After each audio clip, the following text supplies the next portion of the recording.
اللهم صل على محمد وعلى آلہ وصحبہ وسلم۔ بسم اللہ الرحمن الرحیم۔ عن ابی ہریرہ رضی اللہ تعالی عنہ قال قال رسول اللہ صلی اللہ تعالی علیہ وسلم ان اول ما يحاسب به العبد يوم القيامة من عمله صلاته فإن صلحت فقد افلح وانجح وإن فسدت فقد خاب وخسر۔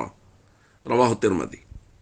نبی کریم صلی اللہ علیہ وسلم نے ارشاد فرمایا، قیامت کے روز بندے سے سب سے پہلے اس کی نماز کے متعلق حساب ہوگا۔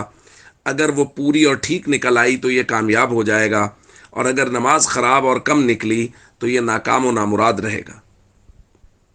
دوستو، قیامت میں سب سے پہلے اعمال میں سے نماز کا حساب ہوگا۔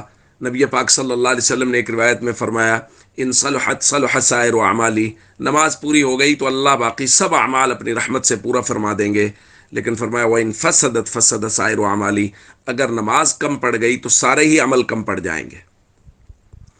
دوستو، ہم اس روایت کو ایک دوسری روایت کے ساتھ ملا سکتے ہیں، اور یہ بہت توجہ سے سننے والی روایت ہے کہ نبی کریم صلی اللہ علیہ وسلم خود بیان فرما رہے ہیں کہ میری امتیوں میں سے کچھ لوگ ایسے ہیں جو میرے بے وفا ہیں، جو مجھ سے میری ناشکری کرتے ہیں، جو منافقت کرتے ہیں۔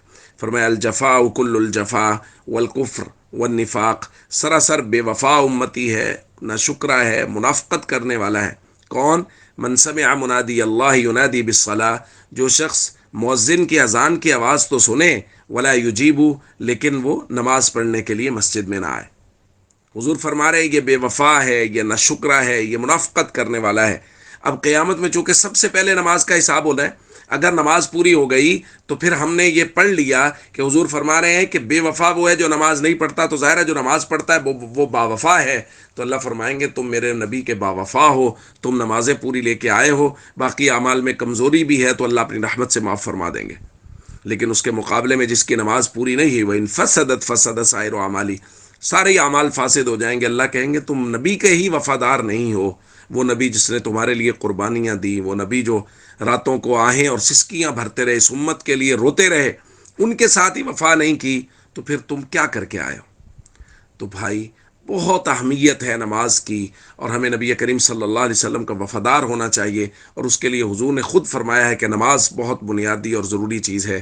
اس لیے نمازوں کی پابندی کریں، اپنی نمازوں کی بھی فکر کریں، اور ارد گرد رہنے والے لوگوں کو بھی نماز کی دعوت دیں۔ السلام علیکم ورحمۃ اللہ وبرکاتہ۔